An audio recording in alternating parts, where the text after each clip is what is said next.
Brazilian rainforest the size of France.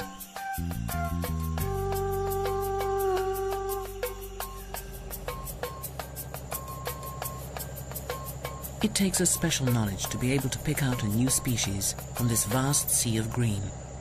Looking for something new in this animal mecca is like looking for a needle in a biological haystack.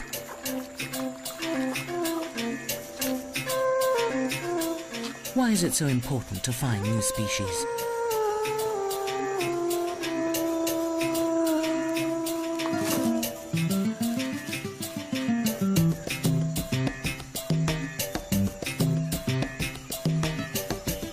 New species add considerable weight to his case to have this forest declared a sanctuary. It could be argued that some of the rarer animals and plants here are protected elsewhere, making a local sanctuary unnecessary. But if Mark could show that a unique kind was found here and nowhere else, it would greatly strengthen his chances.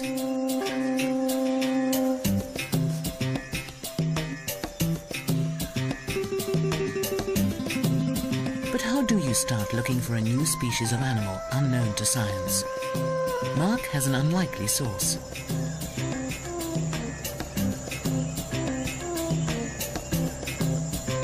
He visits some friends that he considers to be the true field scientists, the people who've lived along the Aripuanã River for generations.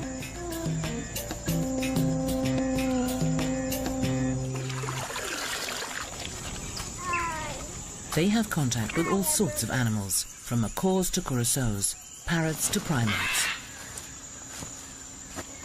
Monkeys can end up as pets, and Mark knows that one family's pet might just turn out to be the world's scientific bombshell.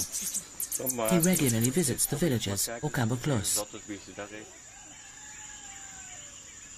Doña Teresa invites him to see their latest addition. It's an adolescent marmoset. Doña Teresa took care of it after its mother was killed for the pot. The monkey belongs to a species that Mark described for the first time in 2000. He called it Mico manicorensis, after the town of Manicore on the Madeira River. The marmoset probably wouldn't live long in captivity, and Doña Teresa exchanges it for a bag of beans. Mark never pays for his finds. He doesn't want animals captured deliberately. So that's exactly the way how I get all the monkeys, because these people, local people, live on subsistence hunting, so they kill the mothers, and if they have dependent babies, they keep them like this one. And what is just what they put in the pot is scientific material for me. Not only are the animals saved from a cramped and uncertain future, but they could help Mark get protection for animals so rare that they're completely unknown to the outside world. As Mark speeds away, the skies open over the village. Here, every year, up to 7 meters of water drench every square meter of forest floor in the floodplain forest. Once the soil is saturated, water seeps into the rivers.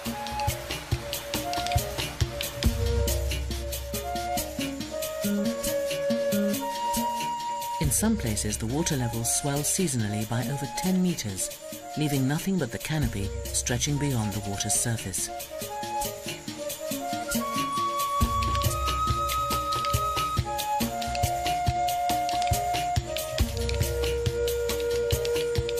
Now flowers blossom, and fed by the nutrient-rich waters, fruits ripen.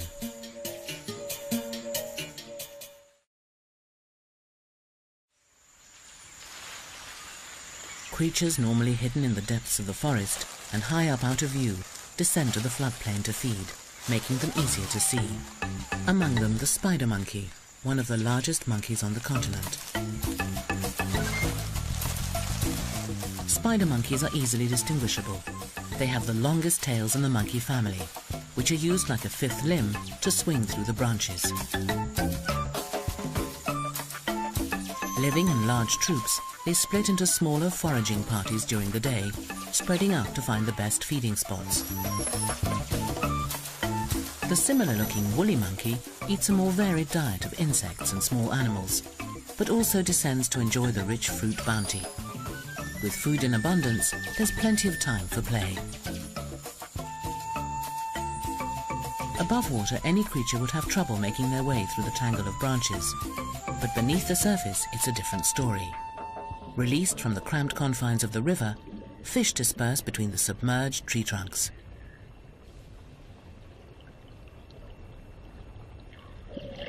Animals that usually travel by foot are forced to swim. Sloths usually crawl from tree to tree. Now, though, they must paddle. Moving at their own pace, they're surprisingly good swimmers, but that's about as energetic as a sloth ever gets.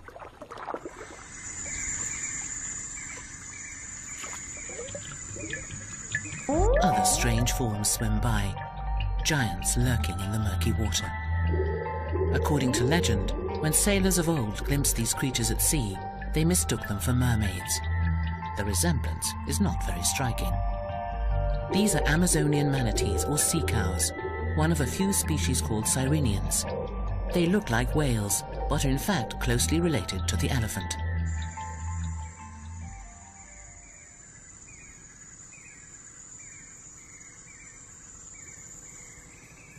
Meanwhile, back on board the Calibeya, the little marmoset has settled in well and become a much-loved member of the crew. Beady-eyed, he spots a stowaway, a praying mantis, a tasty snack for the liveaboard pest control. Mark enjoys his new companion, but knows their time together is limited. Mark always takes the time to catch up with his neighbours and makes regular house calls to consult these local zoologists. Mark hears many remarkable stories from his friends. Who knows what creatures they will find? Ephraim tells of a large creature living in the jungle surrounding their village. Could this be a species unknown to science? At first, it doesn't sound all that remarkable.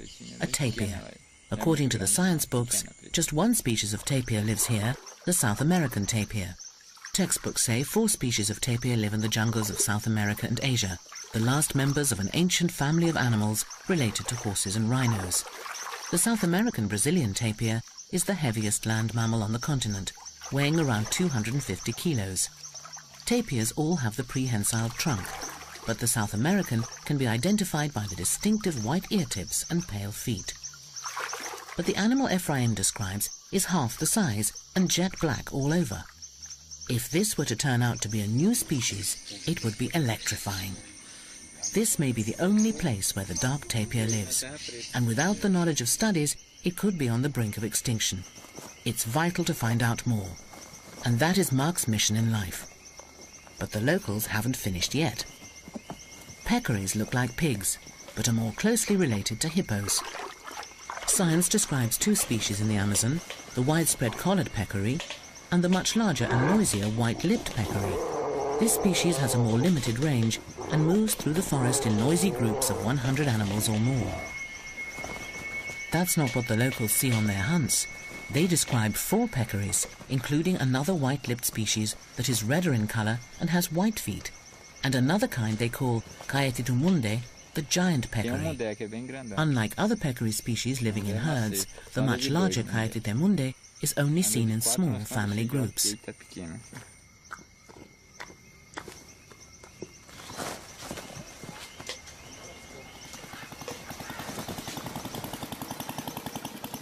They recall hunts for this larger prey.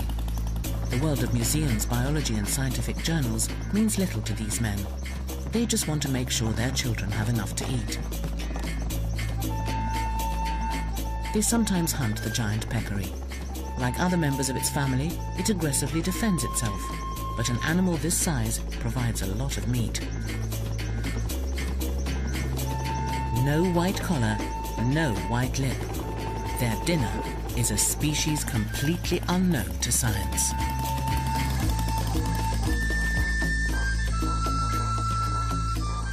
As the days pass, the Calibeya takes Mark and his crew further into the forest.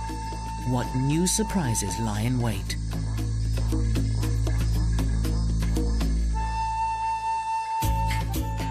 The golden morning sun reveals little sandbanks, the first signs that the floodwaters are subsiding. Already, these fingers of land have attracted skimmers who loudly lay claim to the banks. One morning, Mark has some surprise visitors. The men have killed another peccary. but knew their dinner would be of interest to Mark. The meat has already gone to feed their families, but the men kept the skin and pinned it out to dry. Mark instantly notes the large size, the stiff black mane, and the absence of a white lip or white collar. This skin comes from an animal unknown to science, a giant peccary. As Mark sits with his monkey friend, he recalls a similar gift, and what may turn out to be the biggest discovery of his career. I was extremely lucky when I came to this little village on the Aripana River to do my usual interviews. And then the people told me that they just had hunted a manatee in the creek here. And then I was asking them, how many types of manatee do you know? And they said 2. And then I noticed, I was aware that this was a new species.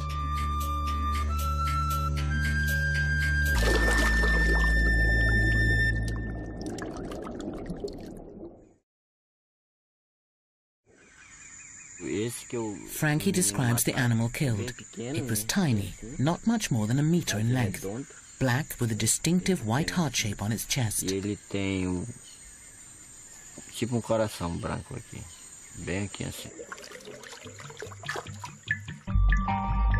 Could it really be possible that such an impressive creature has managed to go unnoticed for so long?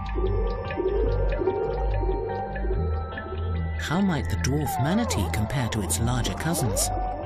The Amazonian manatee is a rotund animal growing close to 3 meters in length, with a broad paddle-shaped tail and a flexible whiskered muzzle. Its body is a uniform dark grey with irregular flecks of white on the underside. All known manatees have a low reproductive rate, making them especially vulnerable to the effects of hunting and habitat loss. Will stories of a dwarf manatee hold water?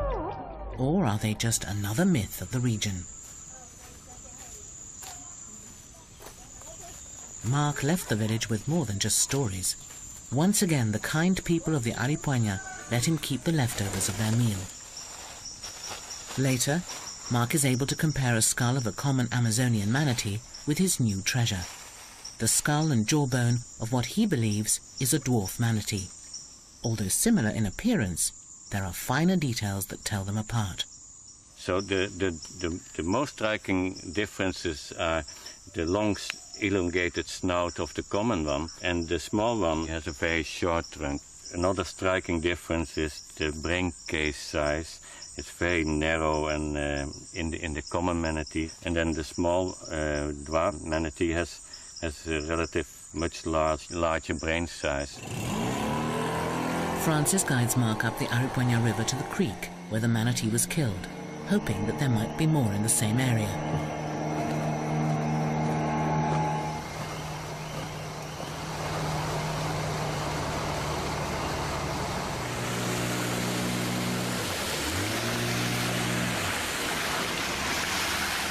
They spot one of the Amazon's oldest inhabitants.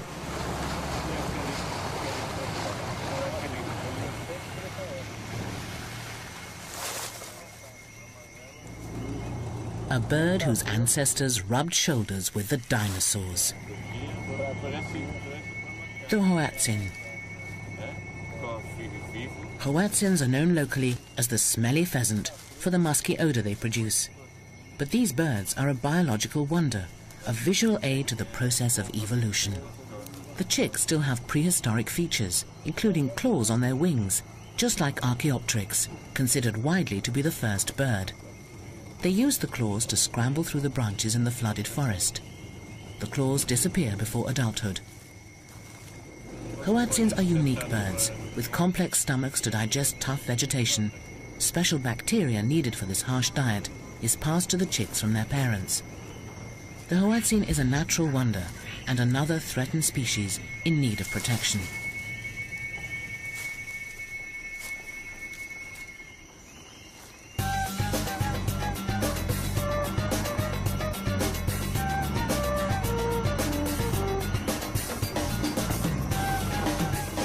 Francis directs Mark into the Arawatsino, a tributary some 40 kilometers long. Overgrown and shallow, this flooded forest is clearly not suitable for bigger common manatees. but it could probably accommodate a smaller species. It is not an easy place to look.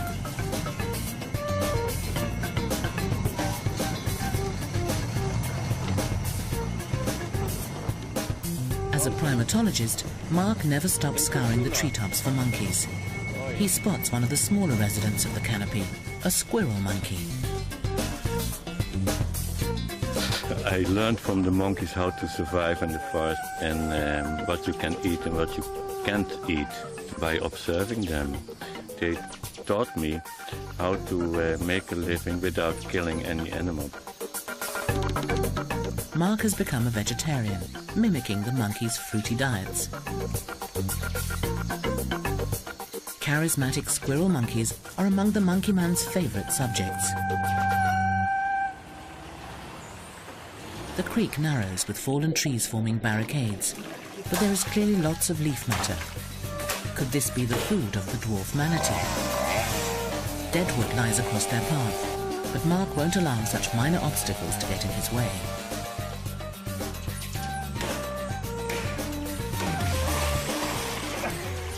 Not when the river ahead may hold such a huge secret.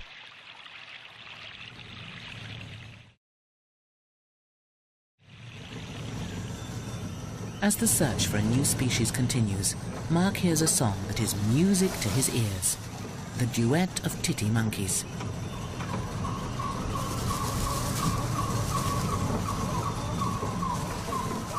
These monkeys also mean a lot to Mark.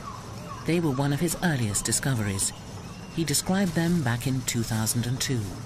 He named them Prince Bernhard titty monkeys in honor of his supporter, the Dutch Prince Bernhard. Much of their lives remain a mystery. They've never been filmed in the wild before now.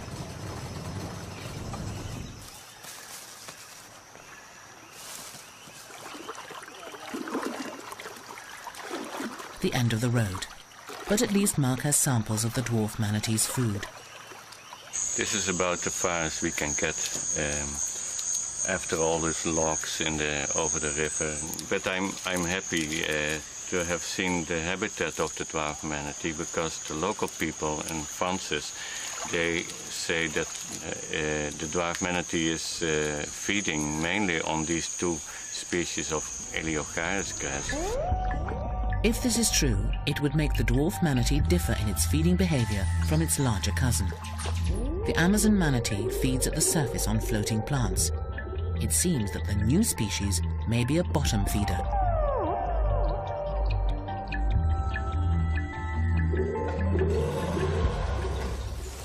Mark will have to try again in the dry season. Once home, the Calibea gets another visit.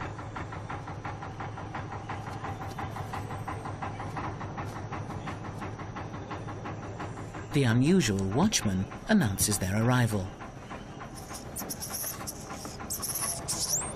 River traders bring in supplies of eggs and flour. Mark always exchanges news with these people. As the traders spend their whole time traveling up and down the river, they often have useful information and current news.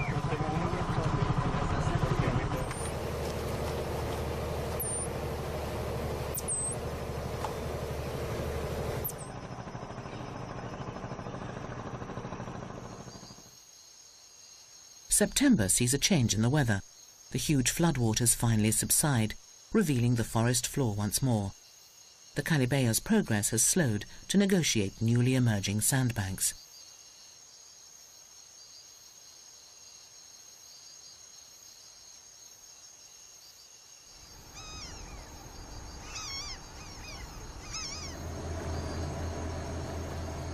Mark uses the downtime to revisit a childhood fantasy, the lost world. Not so fanciful now as Mark searches for missing giants himself.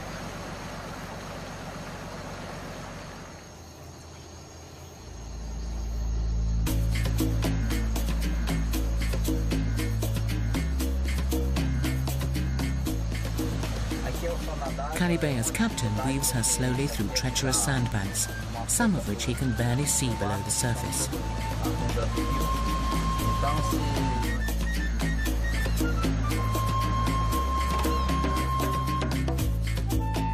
At At the height of the dry season, the river reveals its skeleton, with sandbanks sticking out like ribs from the murk.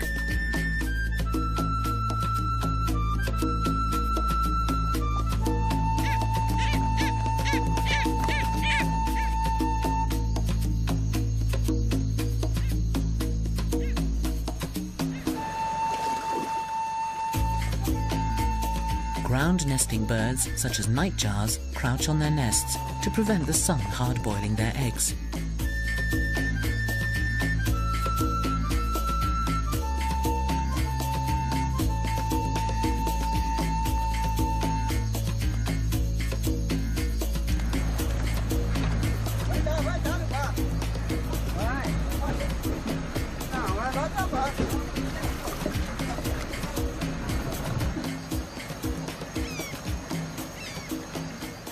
People lived here as far back as the Stone Age, and now the newly exposed rocks tell an ancient story.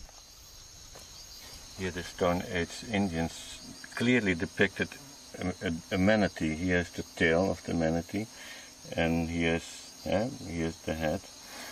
And I consider this a good omen for in the search for the dwarf manatee. Maybe they depicted the dwarf manatee. I hope so. This is one of the nicest engravings here. It's of a dolphin. It's a long, elongated snout and a high forehead. Unlike other dolphins, pink river dolphins or botos can turn their necks because the vertebrae have not fused. When the forest floods, botos twist through the tree trunks. They have long tooth-lined beaks, and in the murky waters of the Amazon have lost the need for sight. Their tiny eyes give them a prehistoric appearance. The dolphins use sophisticated internal sonar to avoid collision in the gloom.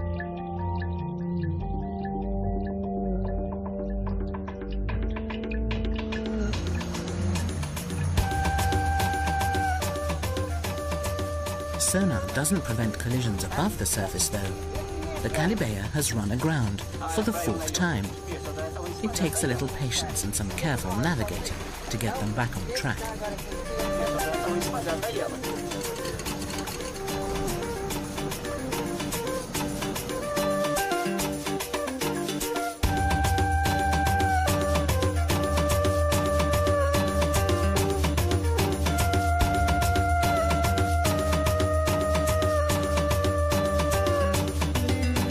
Finally, the ship reaches the Arabazino Creek.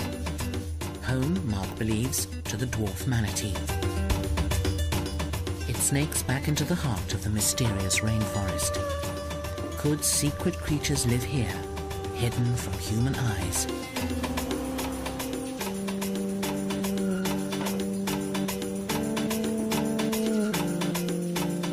After months underwater, the sandy riverbanks are rich in minerals from decaying vegetation. Butterflies flock to lick up the nutritious cocktail.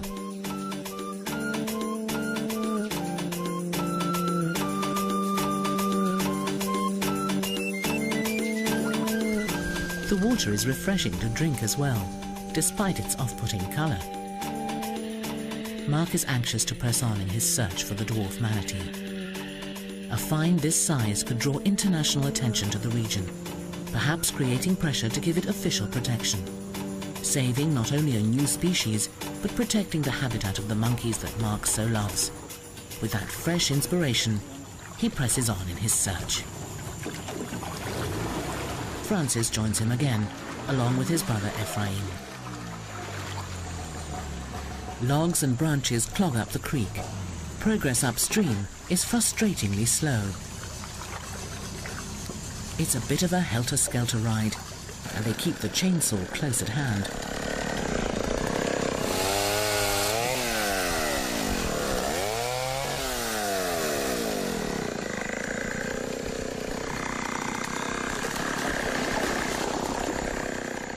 This is dangerous work.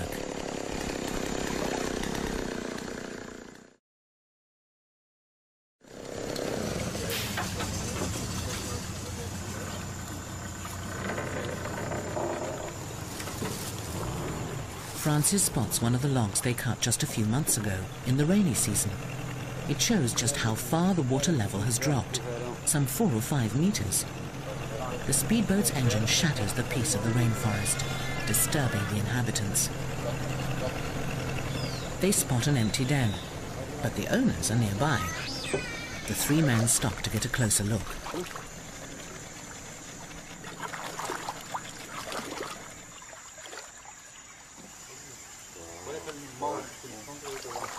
Giant otters, the largest members of the ferret family, agile fish eaters at nearly 2 meters long. Mark decides to take a dip.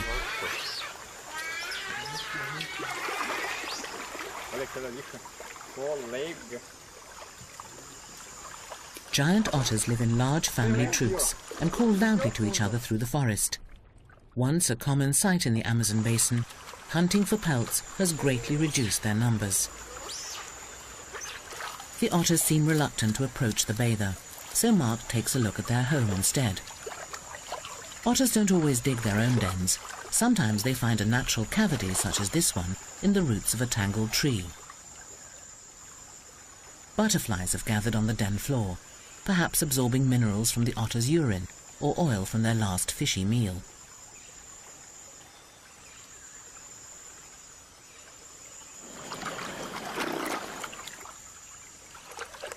Other traces of the feast remain. Large scales, perhaps from the jaraki fish, one of their favorite fish prey. It's a welcome interlude and a reminder of the rare and important species of the region and the need for their protection. The search must continue.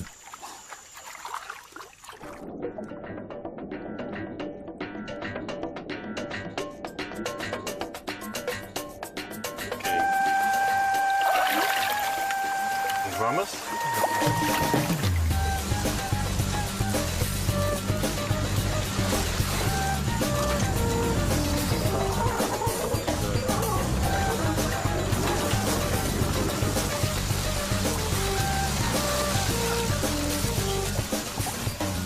You have to be pretty fit to hunt for manatee in the Aripuanã River.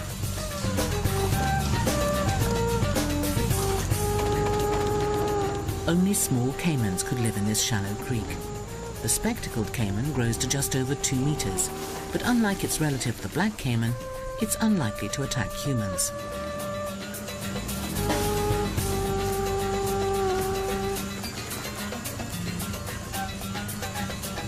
Mark looks for a good spot to begin his search.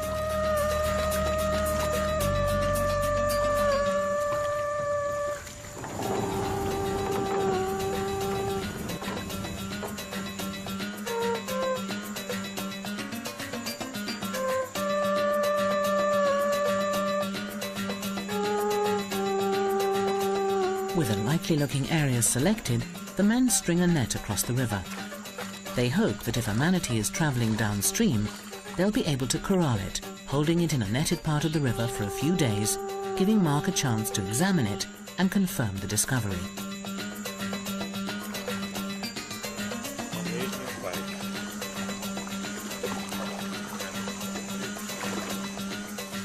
While the trap settles into the river, Mark, ever inquisitive, takes a stroll. Jungle dramas are being played out at all levels, and Mark finds great interest in it all.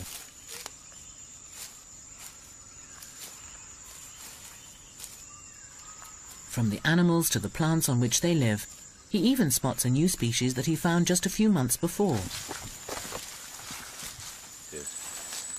Here's the flower of Gustavia. So this represents a new species. It's amazing because it has the biggest fruit in the genus. It has the most spectacular white, distinct flower in the genus. And then it's representing a new species. Yet another new species. More evidence that the biodiversity of the Aripuanã region ranks among the highest in the world. Aside from little reptiles and insects, there are monkeys here too. The new species of marmoset. Mark can't help but take some time to watch their natural behavior.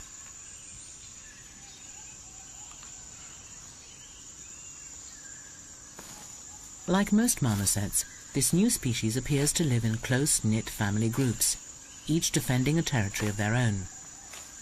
He hopes soon to return his captive friend to a wild group like this. At the moment, the little monkey's a bit young to stand its ground with a wild pack, but the time will come soon enough. The word marmoset comes from the French for grotesque, but the squirrel-like monkeys have won Mark's heart. Unlike other primates, these have specialized in eating gum. In areas where gum trees are plentiful, there can be as many as 50 groups of marmosets in a single square kilometre of forest. There are much larger animals in the area too. The tapirs are the biggest, pushing their way through the undergrowth with their compact bodies and feeding themselves with prehensile trunks.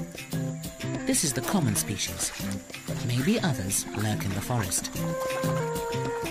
Predators of the tapir are few and far between. The great cats have been almost hunted out of existence, though a few pumas still stalk in the shadows.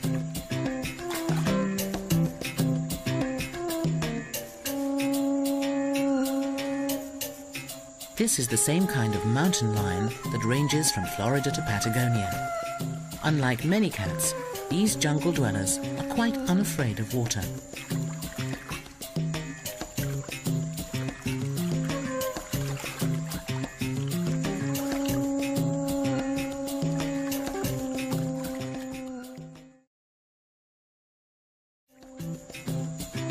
With large predators around, Mark has the safety of his blade, but the knife is more for hacking through the dense vegetation than self-defense.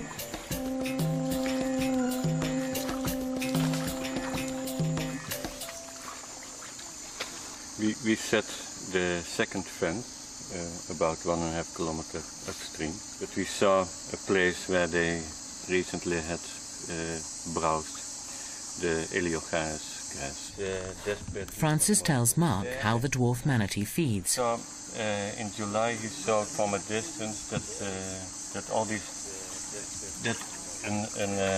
manatee was feeding on a place like this. They have a sloppy way of browsing. They're eating, but then lots of grass stems float, and they don't go into the mouth. By contrast, the larger manatee doesn't eat the grass. It's a surface feeder, preferring larger aquatic plants, like water hyacinth. This adds weight to Mark's idea that the smaller dwarf manatee is a bottom feeder. How much food would it need, and what size of territory would it require? The Amazon manatee eats 10 to 15 kilos a day, and spends up to 8 hours feeding. They migrate with the rains, and are capable of fasting for up to 200 days during periods of drought. Could this provide a model for the ecology of the new species? The men plan to spend several nights in the forest. The forest provides their evening menu.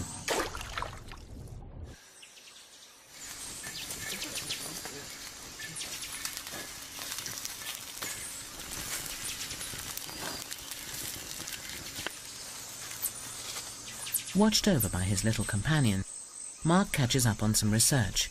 It's important for him to keep up to date with developments in the scientific community.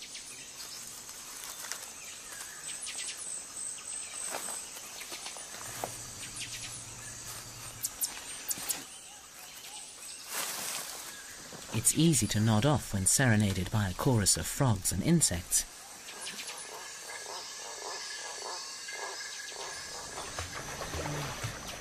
Early morning, and the search begins in earnest.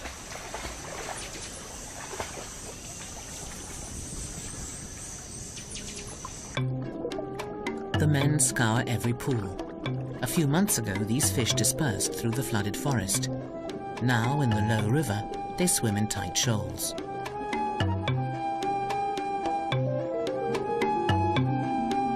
The men keep an eye out for hidden dangers.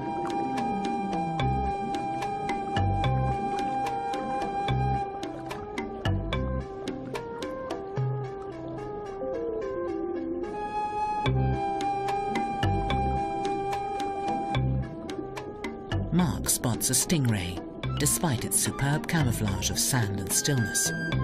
It has a poisonous barb on its tail. If it lashes out, it could inflict an agonizing wound.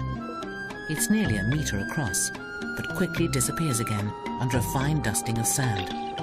A reminder that even large animals can remain undetected in the forest.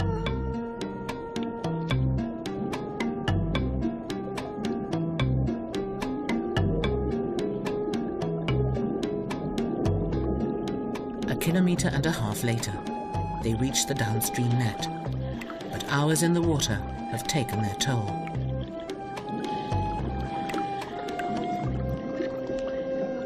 I feel very cold.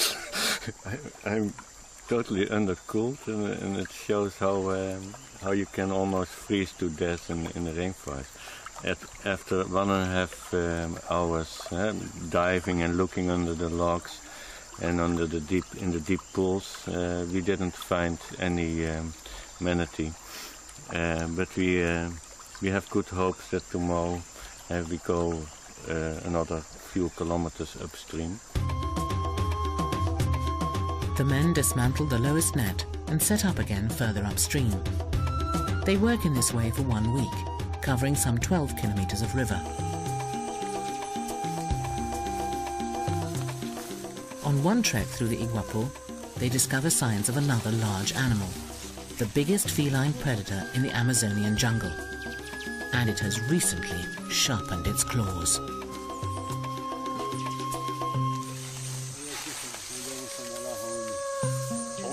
The predator has left its mark. The scratch marks on the tree trunk show just how high the jaguar stretched. It's more than 2.5 meters. The moment that I see this, then I think about it as a possible threat. But I still think that a fallen tree or a fallen tree branch is more likely way to be killed here in this one. The jaguar, the real lord of the forest, the largest and most secretive cat of the Americas. The dense forest remains its final stronghold. Jaguars are known to prey upon aquatic animals and caimans, for instance. So it's probably the only predator for the dwarf manatee. There's just time for one last swim.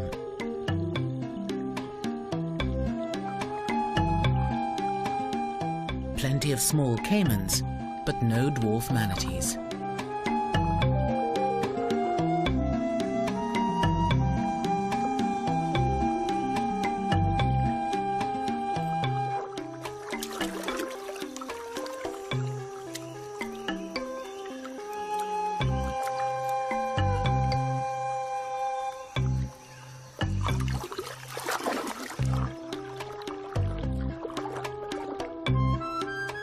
Mark's frustration grows because everywhere in the creek he sees the blunt ends of the Eleucharis grass.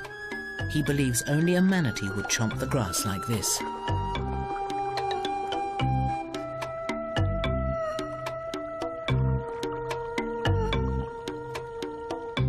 He finds a Stone Age carving of a manatee. Why else would ancient Indians depict a manatee in this small creek unless they'd seen them here?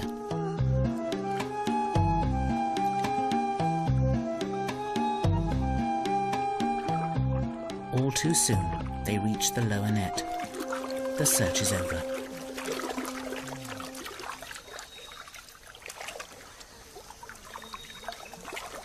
No luck this time. No manatees in this stretch of the river. Francis, Ephraim and Mark pack up the nets for the last time.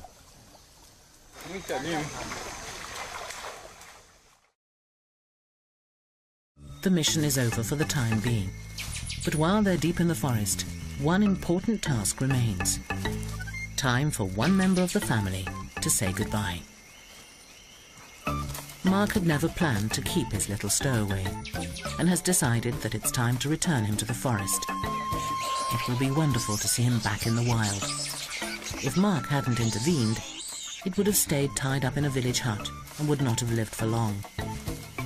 A life in captivity rarely agrees with wild animals. Mark has had plenty of experience rehabilitating orphaned monkeys into the wild and begins by placing his little friend in a suitable spot. The monkey calls out into the forest, and from a distance, Mark can watch and wait for somebody to return the call. And he doesn't have to wait long. From past experience, Mark knows that if released near a wild group, this animal will be fine.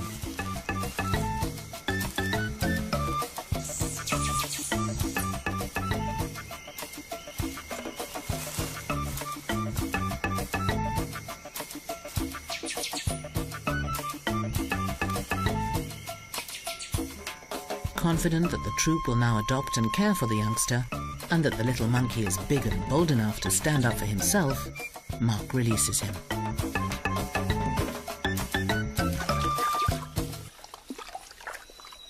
It's time to leave the forest and its secrets behind, a little disappointed that they haven't found the manatee, but renewed by the wealth of other wildlife in this region. The river may not have yielded a new manatee, but it seems the forest won't let his efforts go unrewarded.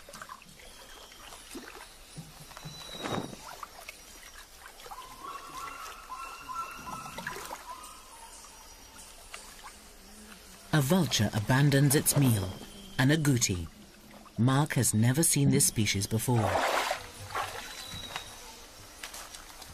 This is an agouti, but I know almost for sure that it's a non-described species of agouti. Agoutis with orange-brown fur live on either side of the Aripuanã River, but this specimen, sandwiched in the middle, has a greenish-black coat. Agoutis are long-legged rodents that forage for fallen fruits and seeds on the forest floor. They're hard to see, fast and agile, able to leap 2 meters to escape attack. The carcass was a lucky find. Mark may have stumbled across yet another new species of small mammal. And the forest still hasn't finished with Mark. It saves the best till last.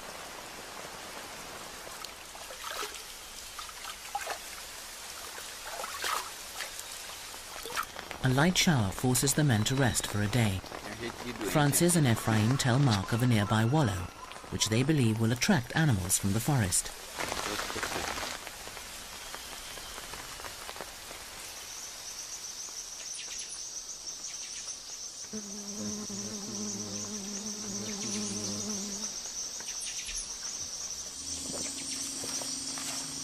As soon as the rain stops, Ephraim leads him to the spot. These forest people are skilled trackers, a necessity when you're making your living from the rainforest. They don't miss any signs of a passing animal.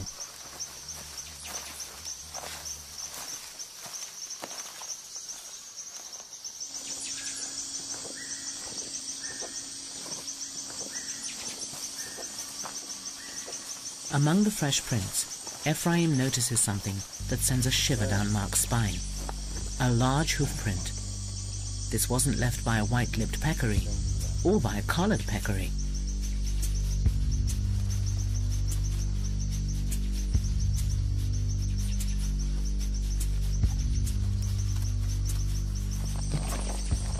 Mark immediately builds a viewing platform, determined not to miss the opportunity of seeing this creature never seen in the flesh before.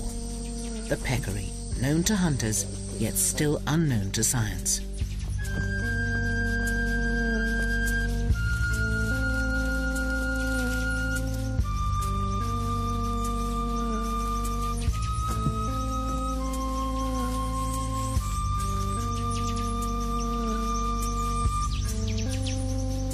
He settles down to wait. And wait. And wait. There's plenty to see, but no sign of the peccary.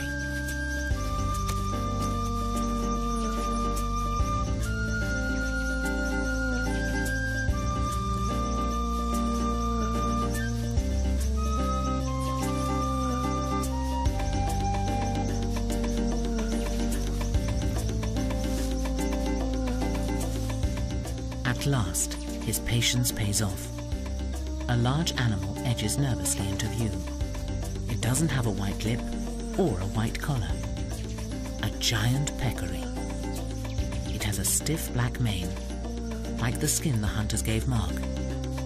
It has never been seen by a scientist before, and certainly never filmed. It lives in a small family group, confirming the observations, just as the local people described it. Altogether, there are 4, 2 adults and 2 youngsters.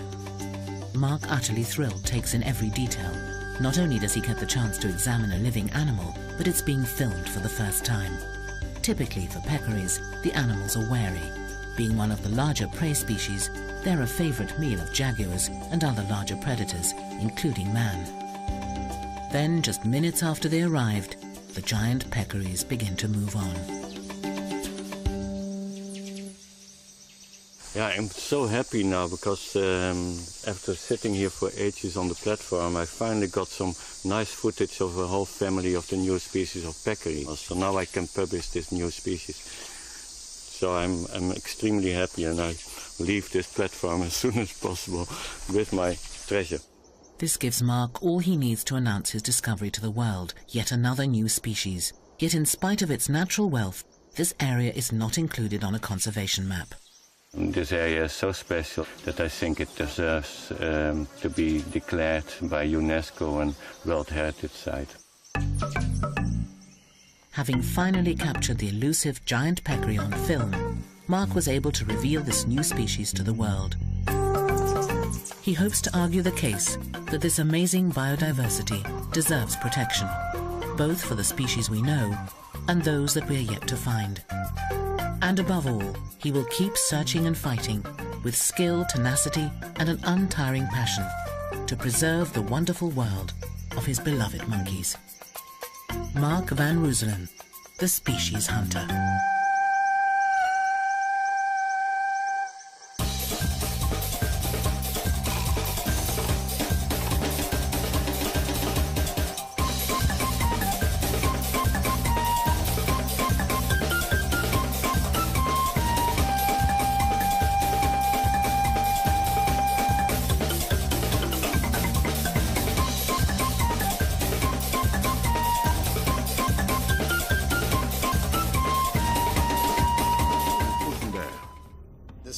Leurs yeux sont sensibles à la lumière polarisée. Ils voient dans le noir le plus total.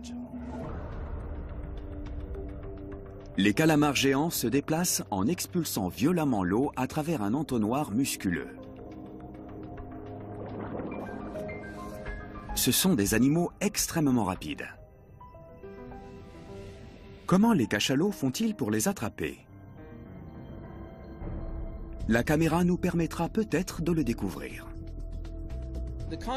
L'idée, c'est de placer cette caméra de manière à voir au-dessus de la tête de l'animal. Elle permet de le suivre pendant qu'il chasse, qu'il capture ou dévore ses proies.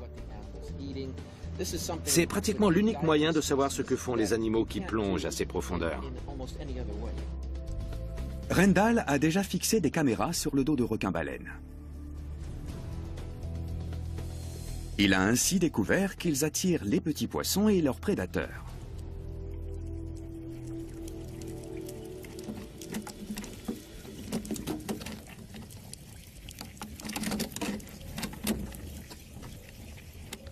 La caméra est un concentré de technologie. Elle est équipée d'une diode électroluminescente et d'un hydrophone. Comment on fait pour l'arrimer sur le cachalot?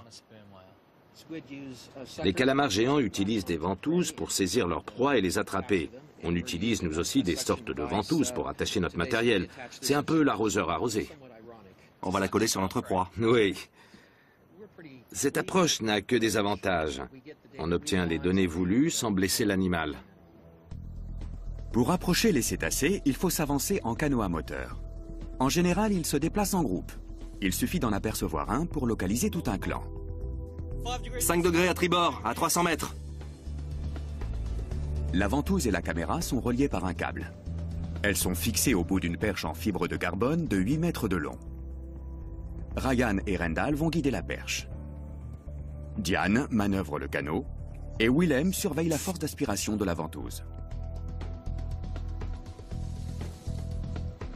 Il y en a 3 qui viennent de plonger. En voilà un, regardez ça. Lequel est le plus proche? L'équipe est tendue. Comment les cachalots vont-ils réagir? Sur le navire qui sert de base, le capitaine guette les cétacés. On a vu un cachalot émerger tout près, à tribord. En général, les cachalots restent 8 minutes en surface entre deux plongées. On va s'approcher doucement pour qu'ils s'habituent à nous, les suivre et puis tenter notre chance.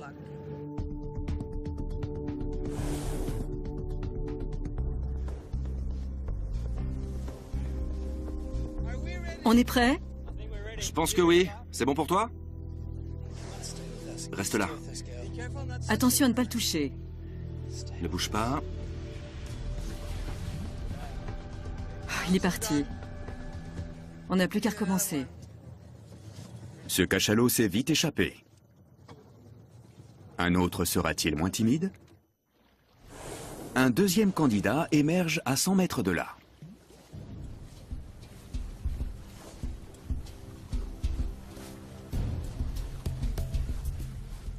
On est prêt? Ne bouge pas. Reste avec nous. Reste avec nous. On peut y aller. Ne bouge pas. Vas-y vite, vite, vite!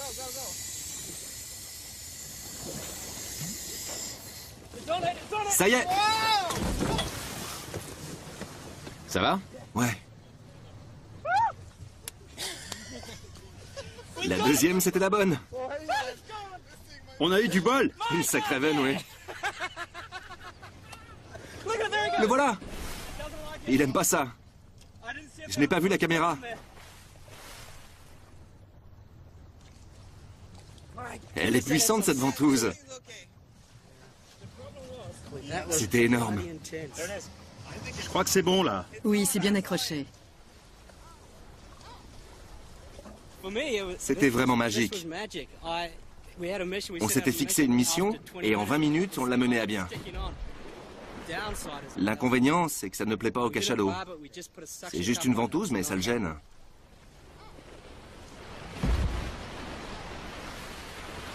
Oui, c'était un sacré stress. Quelques minutes plus tard, l'enthousiasme de l'équipe retombe. Le cachalot s'est débarrassé de la caméra. Là-bas, elle est revenue à la surface. Il va falloir vérifier son état et comprendre les raisons pour lesquelles elle s'est décrochée.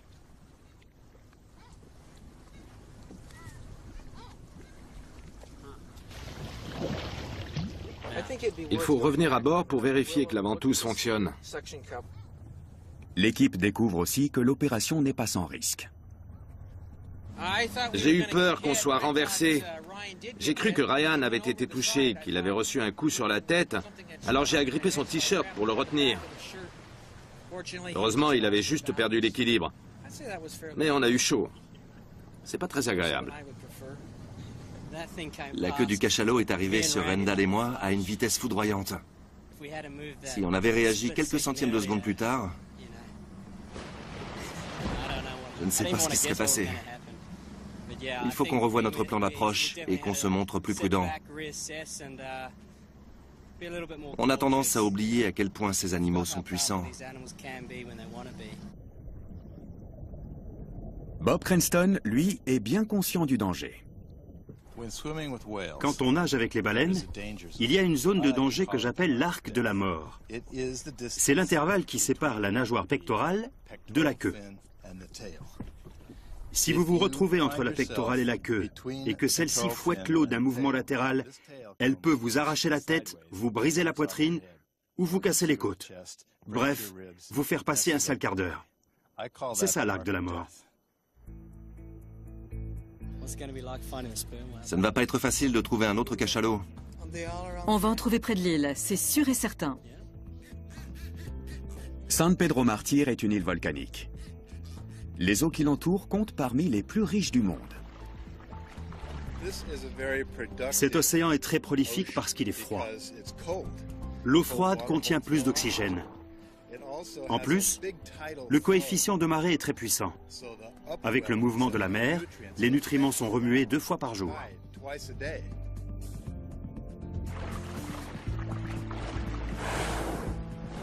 C'est un endroit unique. On sent une énergie, une activité débordante.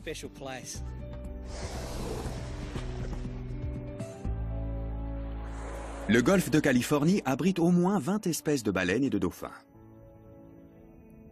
On peut y apercevoir de grands bancs de globicéphales ou baleines pilotes. Les baleines bleues et les baleines grises viennent se reproduire ici. Et les dauphins pullulent.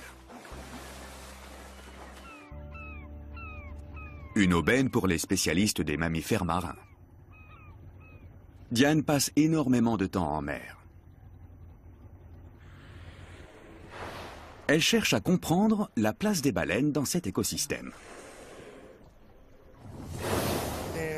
Ce sont des animaux gigantesques, mais on peut les approcher de très près. Ils tolèrent votre présence. Il est là, juste là. Vous le voyez? Regardez, on voit sa mâchoire inférieure. Elle est toute blanche. Il nous a aperçus à la dernière minute. Il a tourné et il a plongé, comme un gentil géant.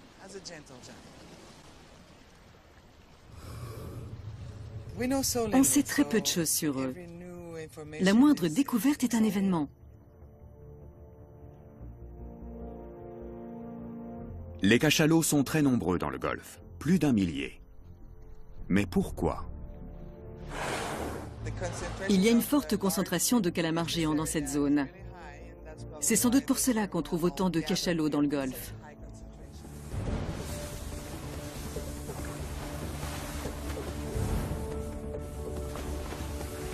Les grands dauphins accompagnent souvent les cachalots. Les scientifiques sont en bonne compagnie.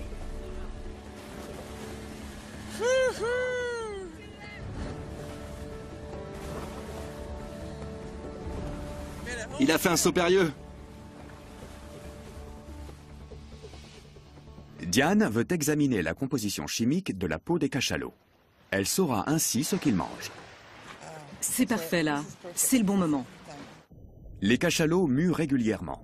Ryan a de la chance. C'est lui qui va aller ramasser des échantillons de peau. C'est la première fois que je vais plonger avec des cachalots. Je suis très content, mais c'est quand même un peu angoissant. Ce sont de gros animaux.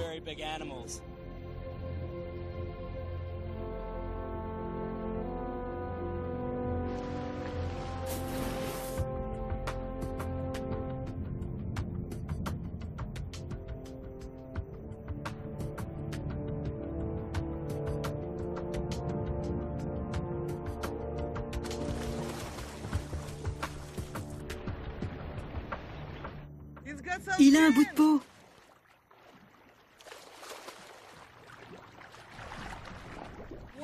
Et un gros morceau en plus.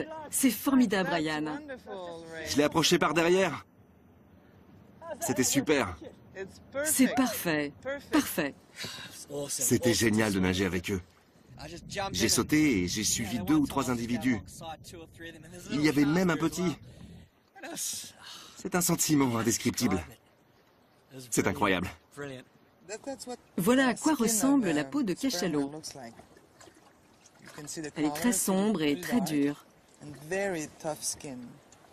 On va analyser ce bout de peau. Il nous permettra de savoir si leur régime alimentaire a changé. D'après les recherches de Diane, cette population de cachalots se nourrit presque exclusivement de calamars géants. Un grand mâle peut en dévorer 350 en une journée. Il faut approcher les mâles avec prudence. Ils sont 2 fois plus gros que les femelles. Et ils peuvent se montrer agressifs. Je ne sais pas comment il va réagir. C'est un peu dangereux. C'est un grand mâle, comme dans Moby Dick. Très vite, le cétacé les détecte.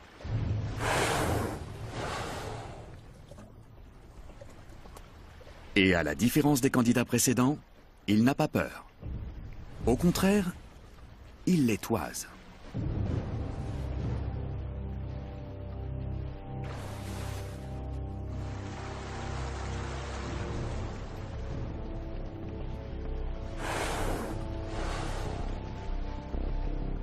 Le monstre de 30 tonnes se dirige vers eux. Qu'est-ce qu'il va faire? On te regarde, c'est tout. C'est un grand individu. Il mesure plus de 20 mètres de long. Les scientifiques peuvent admirer son énorme tête carrée.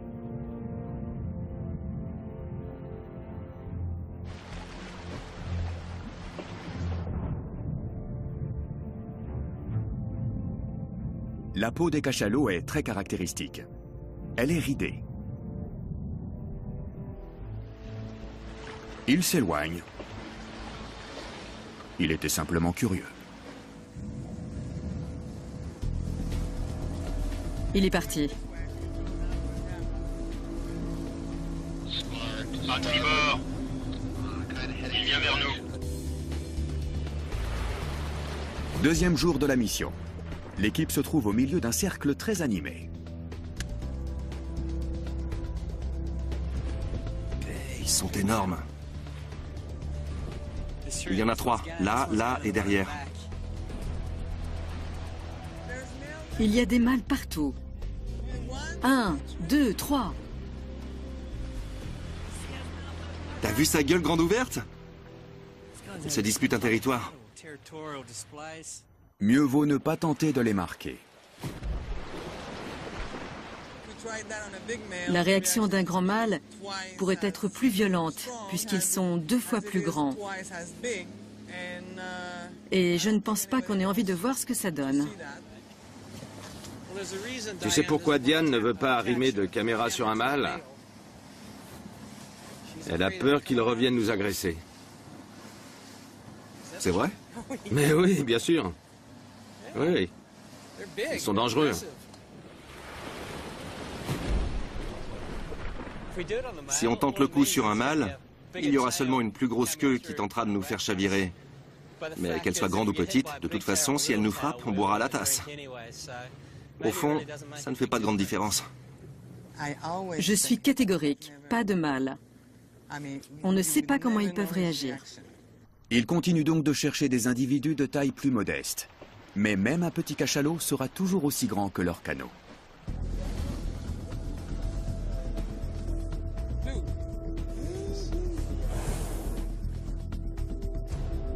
Tu es prêt? Prêt.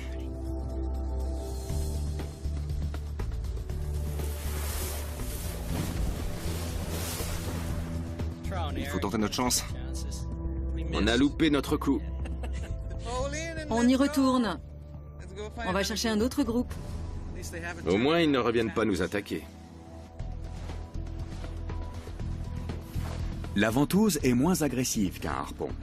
Mais elle est beaucoup plus difficile à fixer au dos de l'animal. Il va plonger.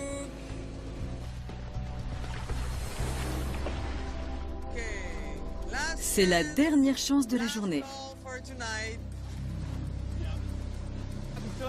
Avancez. Avancez. Attention.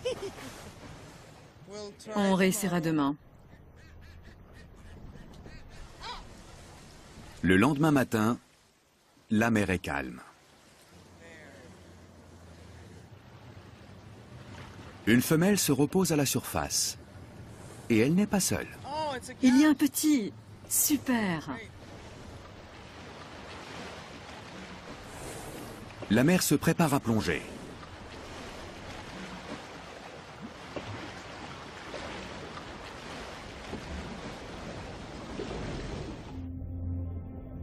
Elle part pêcher dans les profondeurs. Son petit va rester seul pendant une 40aine de minutes. C'est une chance pour l'équipe. Les petits cachalots sont souvent curieux et joueurs. Leur instinct les pousse à suivre tout ce qui ressemble de près ou de loin à un cachalot adulte.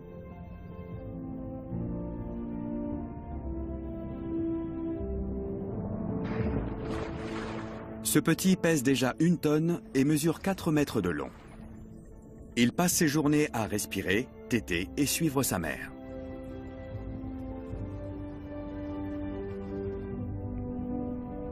La mère et son petit rejoignent maintenant le groupe. Mais il se produit quelque chose d'inhabituel. Les cachalots se rapprochent pour nager de concert. Diane a déjà vu ce type de comportement. En voilà un autre. Ils vont se grouper pour nager tous ensemble. C'est une façon de se retrouver. C'est un moment privilégié.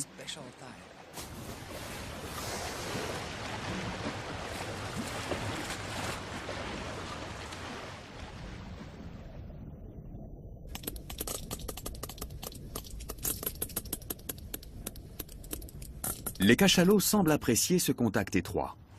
Ils roulent les uns sur les autres. C'est un véritable concert de clics.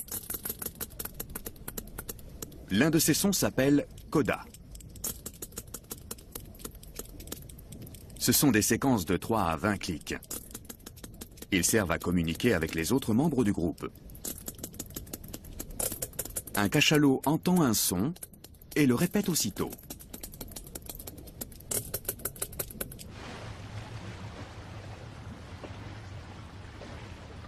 Les scientifiques ont analysé ces séquences. Ils ont découvert que leur schéma correspondait à celui d'une conversation. Que se disent-ils? On l'ignore encore. Ils ont envie de jouer. Regardez-les.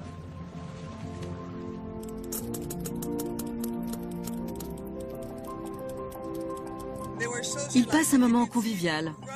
Ils batifolent, ils se frottent les uns sur les autres. On voit des têtes et des queues émerger.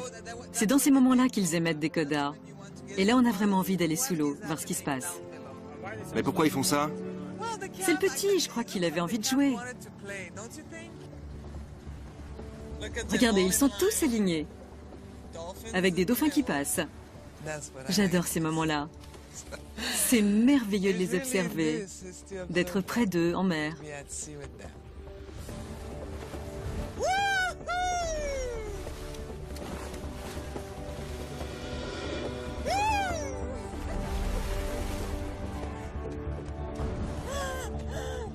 C'est le bonheur ce matin. Après 5 jours de pratique, l'équipe a mis au point une méthode d'approche efficace. Attends. Reste à trouver le bon cachalot. Plus près de la tête, encore. Non. Allez!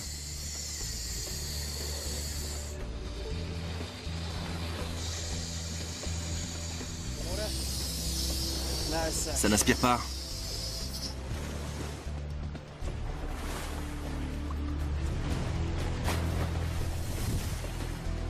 Ça y est! Non, elle s'est détachée. Mince. L'équipe est fatiguée. La perche elle-même commence à montrer des signes de faiblesse. Elle est cassée.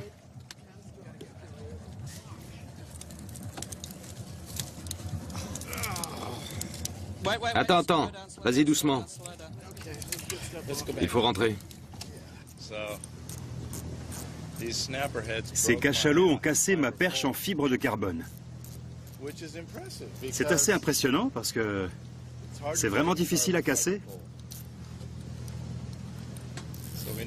Maintenant, la perche ne fait plus 8 mètres, mais 6. Ça veut dire que Ryan sera encore plus près de l'arc de la mort. Et il ne sait même pas ce que c'est.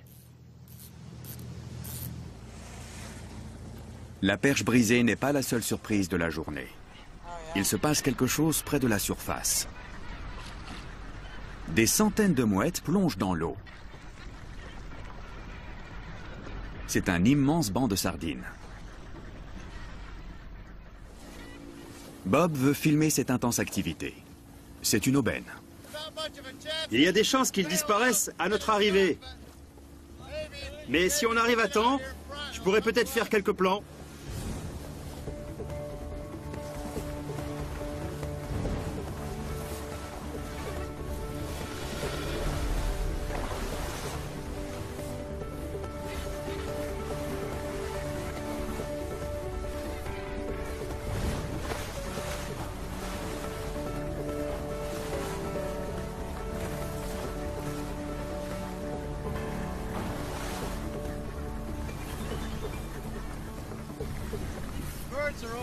Les oiseaux sont juste au-dessus du banc. Quand les dauphins vont arriver, ils vont faire remonter les sardines et les mouettes auront leur chance. Nous aussi, peut-être, si on est assez rapide. Ils vont passer près de nous à 100 à l'heure.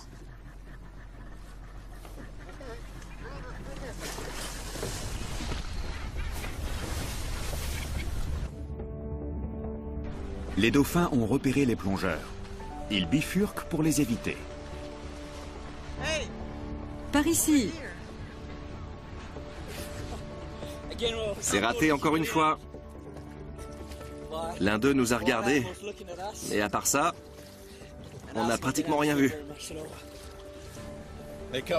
On a entendu leur sonar et toutes sortes de clics et de sons. Et puis, plus rien.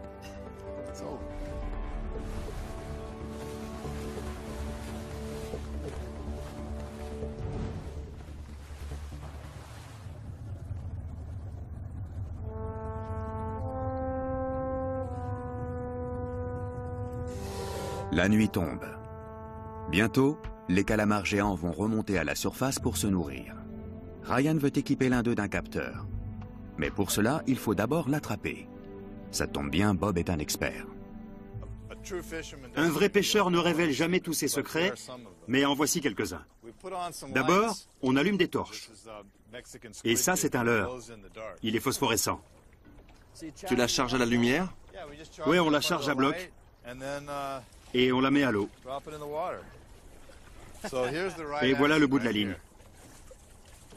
Prends-la. Super. C'est ainsi que les Mexicains pêchent le calamar. Les calamars géants vivent dans les abysses. Même les plongeurs les plus expérimentés ne peuvent descendre à de telles profondeurs. La nuit, ils remontent en vaste banc de parfois plus d'1 millier d'individus.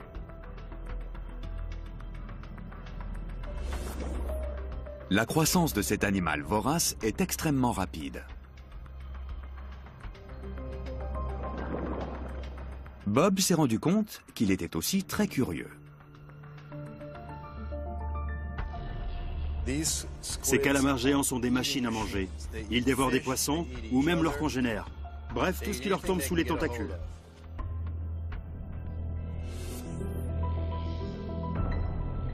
Leurs puissants tentacules sont équipés de ventouses. Elles servent à attraper les proies et à les goûter. Les poissons sont souvent gluants. Pour les attraper, il faut une arme fatale. Et ces ventouses sont pourvues de petites dents à l'intérieur. Et au milieu des tentacules, une bouche coupante qui déchire les proies. Le calamar géant a une si terrible réputation qu'on l'a surnommé le diable rouge. Ryan en a attrapé un. C'est un monstre. Je dirais qu'il mesure bien 1,70 m. Le voilà. Regardez-moi ça. C'est dingue. Waouh! La vache! Un petit coup de main peut-être? La vache! Allez, je vais t'aider à le tenir. Pose vite ton capteur qu'on le remette à l'eau. Je vais l'accrocher là. Je fais un tour. On va savoir à quelle profondeur il va, s'il suit les mêmes schémas que le grand cachalot. Ce truc enregistre la profondeur? Profondeur, température de l'eau et position. Je tiens ça. Il est assez fragile. On va pouvoir le remettre. Je le libère. Voilà, super. On le remet à l'eau? On y va? On le soulève? Attention, t'es en train de lui déchirer la peau, là. C'est un animal très fragile. On y va.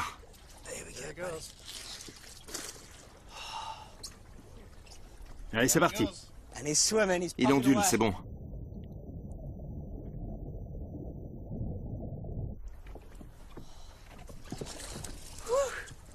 C'est fou cet animal, hein? C'est beau, hein? Quelle bête! Le calamar géant retourne tout droit vers les eaux froides des profondeurs. Il est adapté aux très hautes pressions. En surface, il est bien moins à l'aise. Ce premier succès encourage l'équipe. Elle est déterminée à marquer un cachalot. Même avec une perche raccourcie. Le canot est entouré de mâles. Chacun d'eux tente d'approcher un groupe de femelles. Dans ce genre de situation, il arrive qu'ils se battent. On y va tout doucement.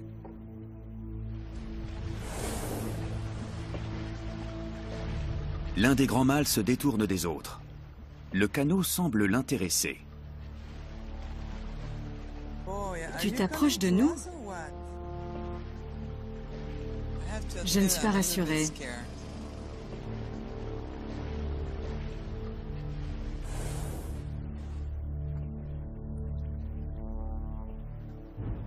Il vient droit sur nous.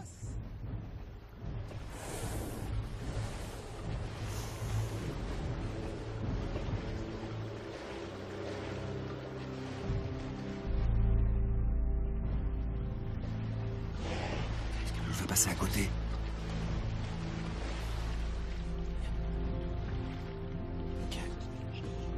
Aïe, aïe, aïe. Ah non, mon Dieu. Oh. Mais qu'est-ce qu'il fait? Il nous a touchés. Non, non, non, ça va. Ça va? Il nous dit de nous éloigner, de partir, c'est tout. Il marque son territoire. Exactement. La queue est sous le canot. Ça t'est déjà arrivé? Non, mais j'en avais entendu parler. T'en avais entendu parler? Oui, mon Dieu. C'était incroyable. C'est fou, il s'est approché et il nous a poussés doucement, comme pour nous dire « restez à distance ». Il n'y a rien d'autre à dire.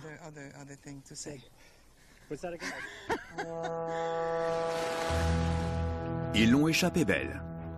Le grand mâle disparaît aussi vite qu'il est venu. Les scientifiques décident de chercher un autre groupe. Ils repèrent une femelle seule. Elle se repose en surface. C'est leur dernière chance. On ne va pas te faire de mal. On va juste te mettre une petite ventouse sur la tête.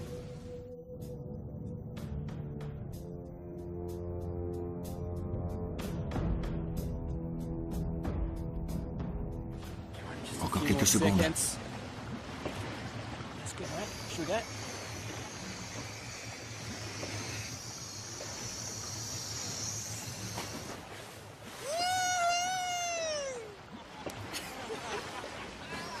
Elle n'est pas contente. Ça a super bien marché. On a trouvé le bon cachalot au bon moment. C'était très facile. Ce cachalot ne s'y attendait pas. C'est le premier de la journée. Avec un gentil géant, c'est facile. Mais quand on essaie plusieurs fois et que ça ne marche pas, c'est rageant. Mais là, ça ne s'est pas décroché. Ouais, c'est génial. Bon, qu'est-ce qu'on fait maintenant, Rendal? On en équipe un autre. Non, avant ça, il faut localiser cette caméra. Elle a un émetteur satellite et radio. On pourra la récupérer dès qu'il remontera, d'ici 24 heures.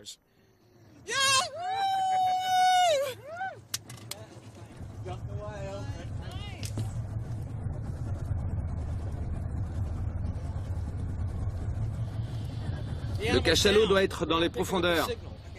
Rendal guette le signal radio. On attend que le cachalot marqué remonte à la surface. Il n'y a pas encore de signal à la surface.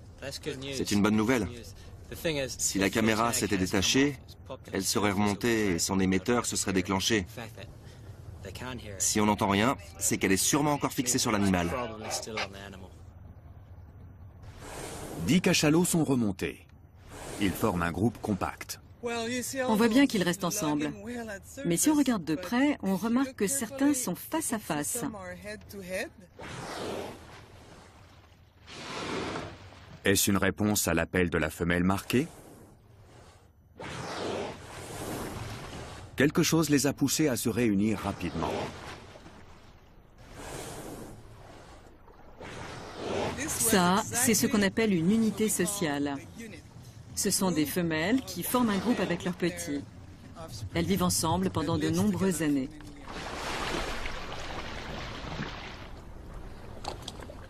Quelques minutes avant le coucher du soleil, Diane repère la caméra. Là-bas. Ouais, je la vois. Elle est juste là. Elle s'est décrochée du cachalot.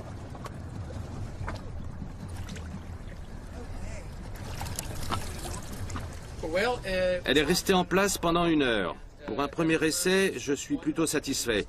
Quand ça marche, on est à la fois heureux et surpris.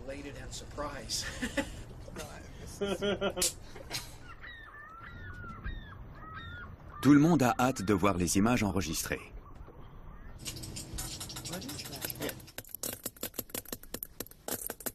Les données indiquent que la femelle a plongé à 300 mètres. Elle s'est déplacée à une vitesse de 3 km/h. La diode illumine le plancton qu'elle a croisé en chemin. L'écran est quasiment noir. Mais l'hydrophone a enregistré une foule de sons. Une chose est sûre, ces sons sont des codas. Ce ne sont pas de simples clics. Les codas permettent aux cachalots de communiquer entre eux.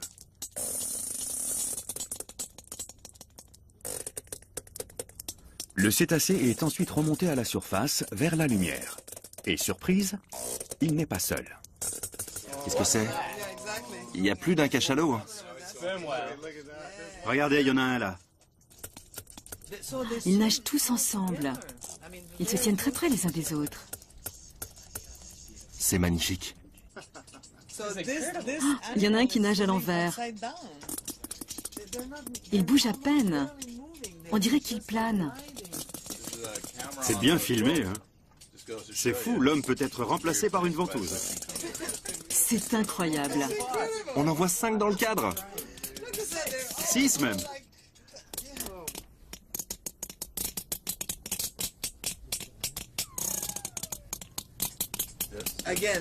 Et encore des codas. Ils se sont rapprochés parce que cette femelle a un problème. Ils sont venus pour l'aider. L'autre cachalot se tient vraiment tout près d'elle. Il essaie peut-être de la débarrasser de la ventouse.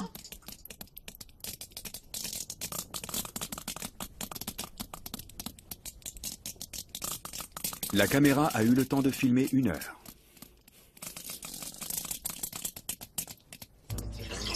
Cette étude est une nouvelle fenêtre ouverte sur le monde des cachalots. À l'avenir, ce dispositif permettra de les accompagner dans les profondeurs. Je pense que le groupe escorte le cachalot que nous avons marqué. La femelle a dû être surprise. Elle a envoyé des codas aux autres pour leur dire qu'elle avait quelque chose sur le dos. Les images montrent un groupe uni. Les cachalots se portent mutuellement secours et communiquent en permanence. Elles montrent aussi que les cachalots chassent dans l'obscurité totale. Ils se servent de leur puissant système d'écolocalisation. Mais pourquoi chassent-ils de nuit dans les profondeurs alors que les calamars géants sont en surface?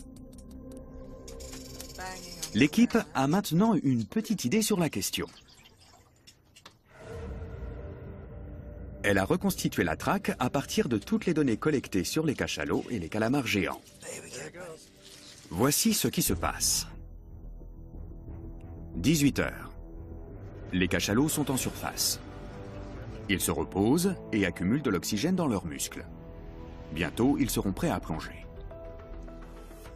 À 400 mètres de profondeur, une colonne de calamars géants est en train de remonter à la surface.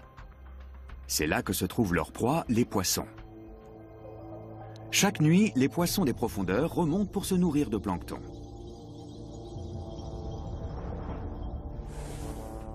Le cachalot a passé 8 minutes en surface. Il prend sa respiration et plonge.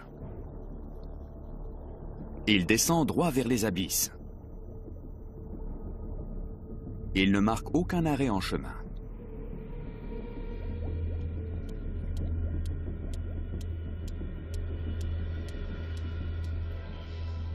Près de la surface, les calamars géants chassent les poissons.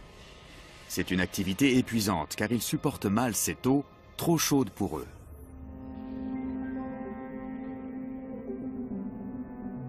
Les données montrent que les calamars géants redescendent à plusieurs reprises dans les profondeurs, sans doute pour se rafraîchir. Ils reprennent des forces avant une nouvelle incursion à la surface. C'est là que les cachalots les attendent. Les capteurs montrent qu'ils patrouillent dans cette zone à 400 mètres de profondeur. Ici, le taux d'oxygène est extrêmement bas. Il n'est que de 10% par rapport à la surface. Et c'est un problème pour les calamars géants.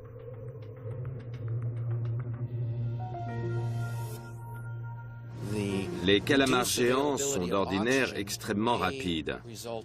Mais le faible taux d'oxygène les rend peut-être moins vifs et plus faciles à attraper.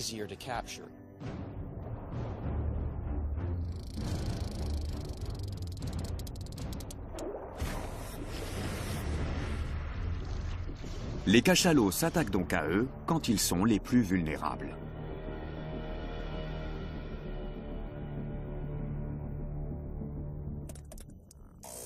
Pour les scientifiques, ce film est une avancée considérable. Je vais conserver cette vidéo. Je vais la regarder encore et encore. Je suis bluffé par ce qu'on a recueilli. Je ne m'attendais pas à voir autant de choses. En regardant ces images, on se rend bien compte que ces animaux essaient de s'entraider. Ils forment une véritable famille. Ce sont des animaux merveilleux. Nous ne comprenons pas les sociétés qu'ils forment, mais on sait qu'ils ont besoin les uns des autres. Les scientifiques n'ont pas réussi à filmer des cachalots traquant les calamars géants comme ils l'espéraient. Mais leurs efforts n'ont pas été vains.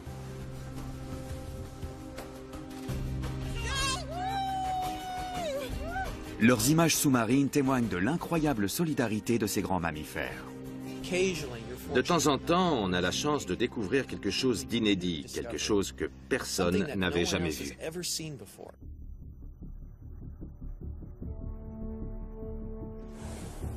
Un jour, peut-être, des caméras parviendront enfin à filmer cet incroyable combat abyssal entre cachalots et calamars géants.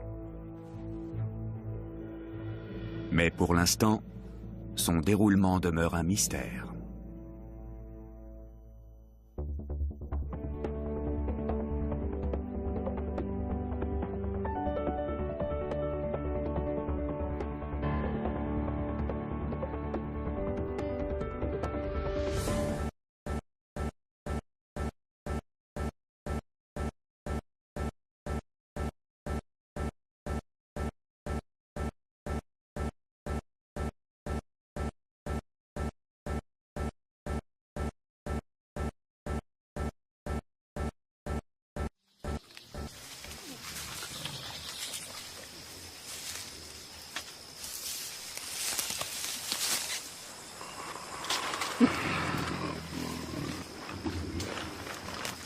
While the adults devote most of their waking hours to foraging for food, the youngsters devote most of theirs to play. Park guards have named this 3-year-old Nzeli.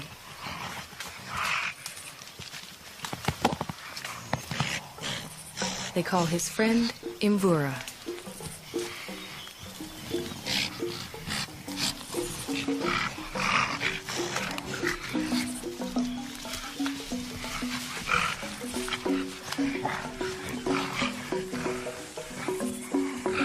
At 8 years, Karira is a bit of a bully. Mashushwe is only 4.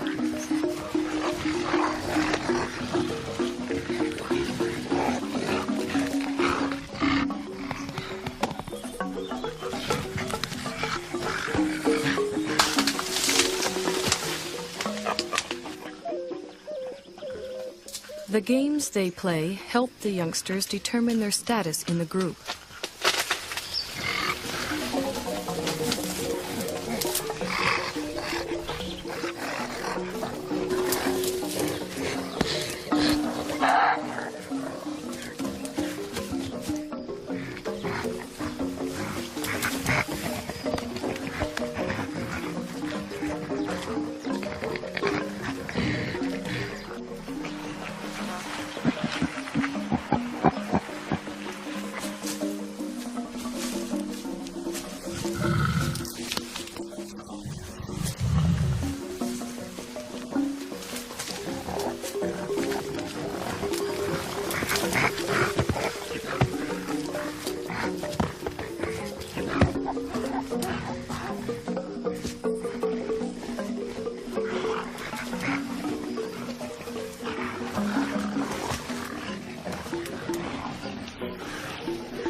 Childhood can last anywhere from 8 to 12 years, but the gorillas' need to maintain their status never seems to end.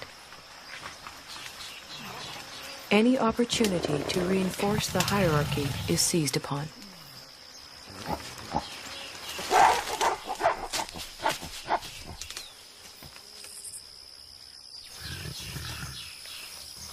Then comes young adulthood.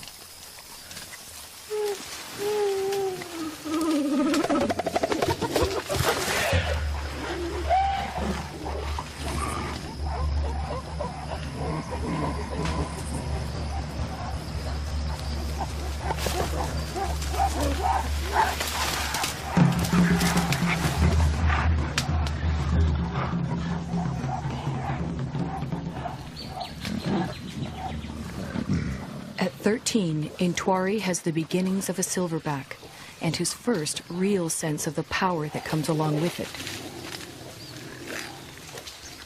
He also has a dedicated young male follower.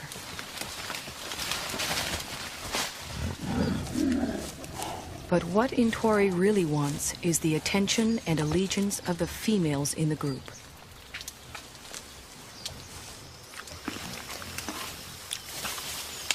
Umugumi doesn't seem too threatened by Intwari's advances towards the females. Well over 400 pounds, the dominant male silverback could easily discipline the younger one, or throw him out of the group altogether. For now, Umugumi seems content to focus on the local vegetation, of which he eats some 50 pounds a day.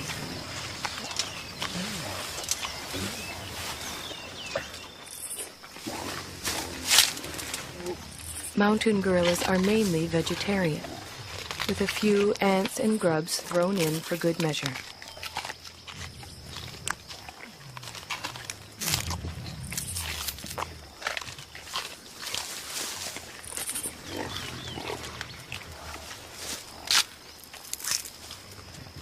Their staple diet includes a bitter, stinging mixture of thistles, nettles, goosegrass, bamboo, and wild celery.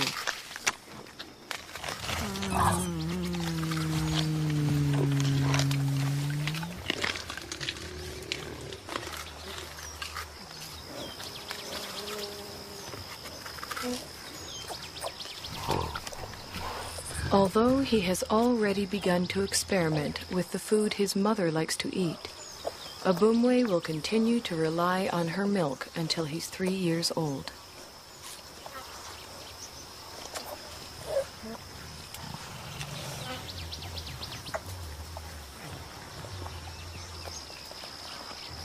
By the time he's 4, Abumwe will be strong enough to forage on his own.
Mountain gorillas are generally well adapted to the world in which they live.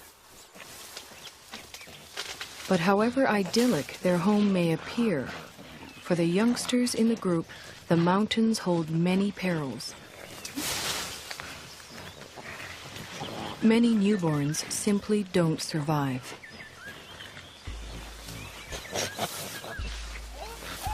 Mbele gave birth 2 days ago. It will be several months before she can even let go of her baby, much less let him out of her sight.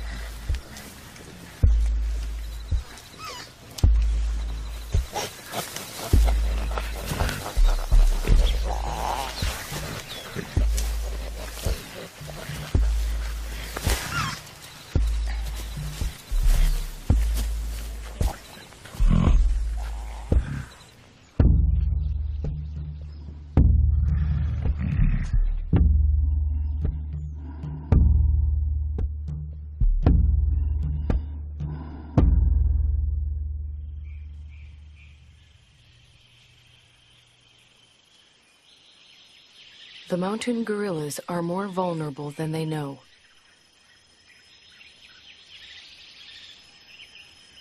Their ancestral home is much smaller than it once was.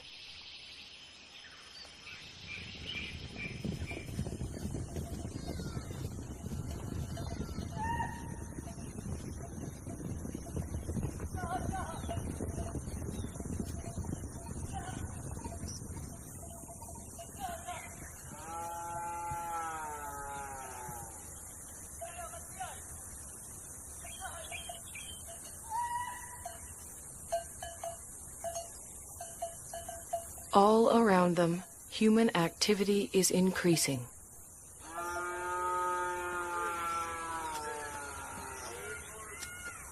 Yet the mountain gorillas continue to live and move in ways familiar to them for generations.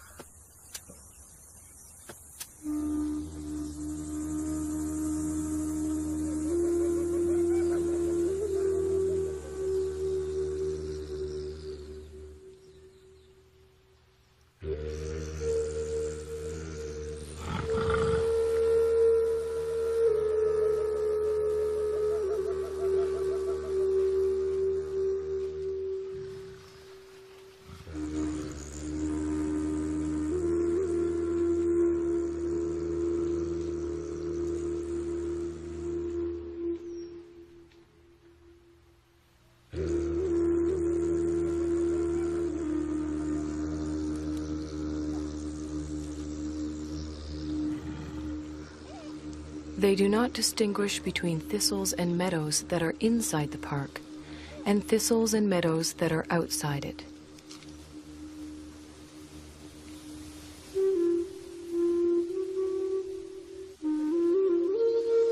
They simply go where their never-ending search for food takes them.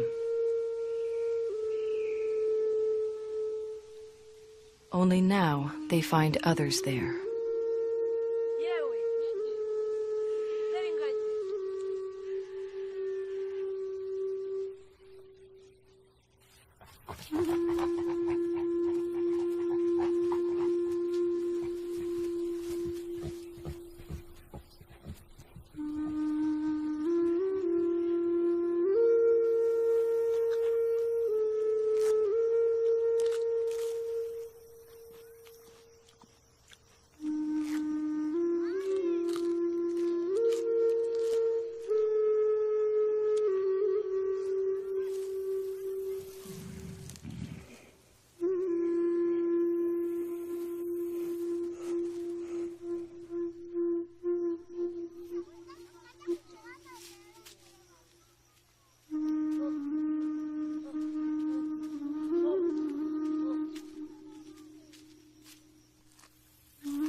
Both the mountain gorillas and their forest sanctuary now receive official protection.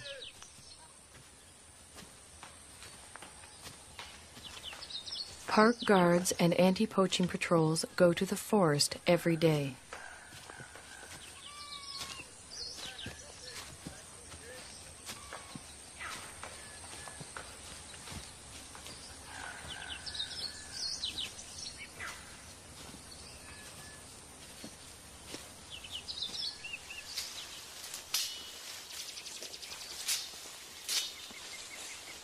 protect the gorillas and all the other wildlife, the patrols search for and destroy snares that local hunters have set for game.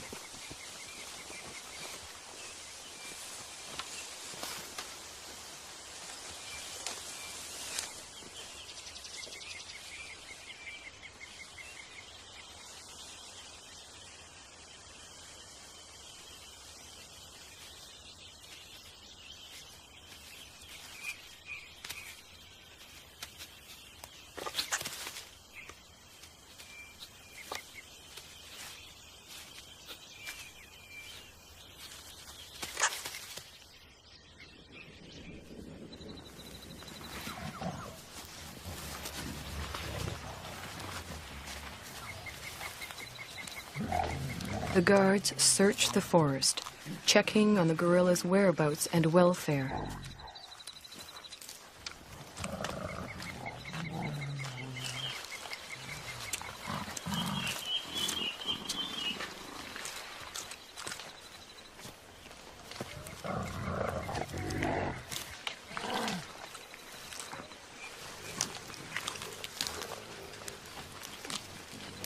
The same guards who name the mountain gorillas at birth follow their progress for years, watching as the gorillas grow to maturity. Over time, a close relationship develops, a bond between the animals and the men.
Almost every day it rains. The mountain gorillas don't seem to like it. They don't seem to know what to do about it either, other than simply wait it out.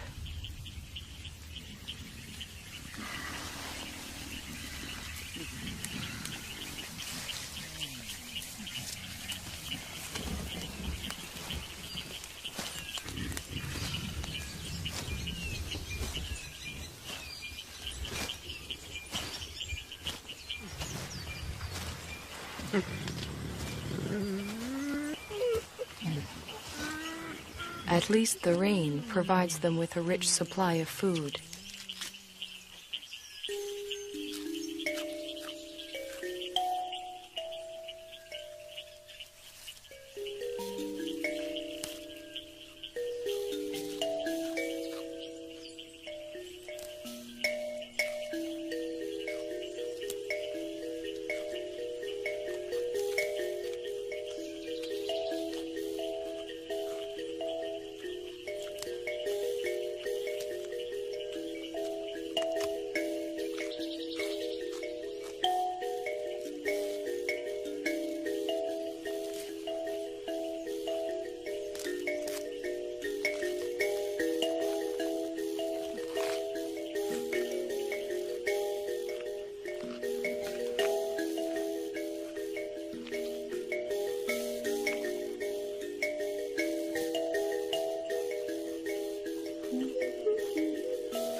After feeding, the family gathers around the silverback, Umagumi.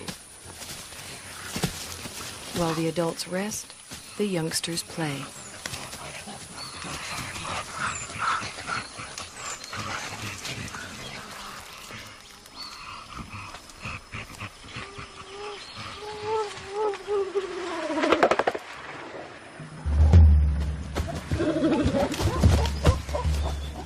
For the group's leading young adult male, it's become much more than play.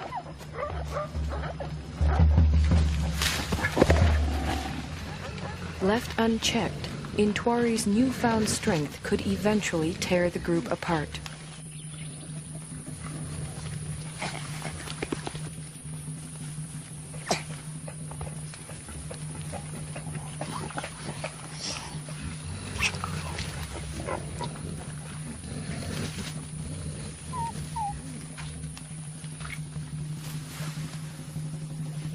The threat Intwari represents puts females such as Poppy on edge.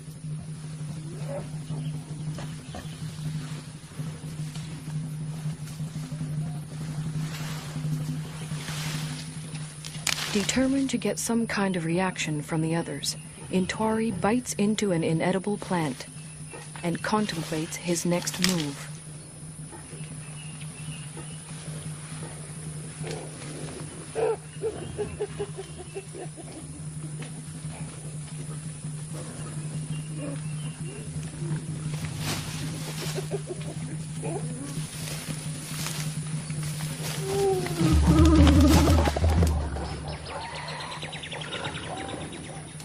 This time, even Umagumi seems uneasy.